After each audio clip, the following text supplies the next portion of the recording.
ഈശോ മിശിഹായ്ക്ക് സ്തുതിയായിരിക്കട്ടെ. ക്രിസ്മസ് ആഘോഷിക്കാൻ നാം എല്ലാവരും കാത്തിരിക്കല്ലേ. എന്നാണ് ഈ ക്രിസ്മസ്? അതേ, ലോകരക്ഷകനായ ഉണ്ണീശോ പിറന്നതിന്റെ ഒരു ഓർമ്മ ദിനം. 2000 വർഷങ്ങൾക്ക് മുമ്പ് ബെത്ലഹേമിലെ ഒരു പുൽക്കൂട്ടിൽ ജോസഫിന്റെയും മേരിയുടെയും മകനായി ഉണ്ണീശോ ജനിച്ച ഒരു പുണ്യദിനം. എല്ലാ വർഷവും ഡിസംബർ 25-നാണ് ക്രിസ്മസ് ആഘോഷിക്കുന്നത്.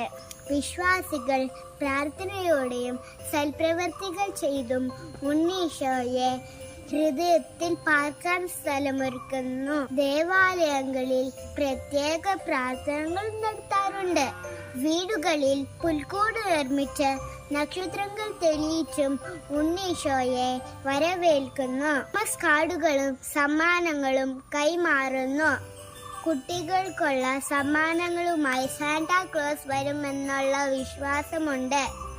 സ്നേഹത്തിന്റെയും ഐശ്വര്യത്തിന്റെയും സമാധാനത്തിന്റെയും ഒരു നല്ല ക്രിസ്മസിനായി നമുക്കൊരുങ്ങാം.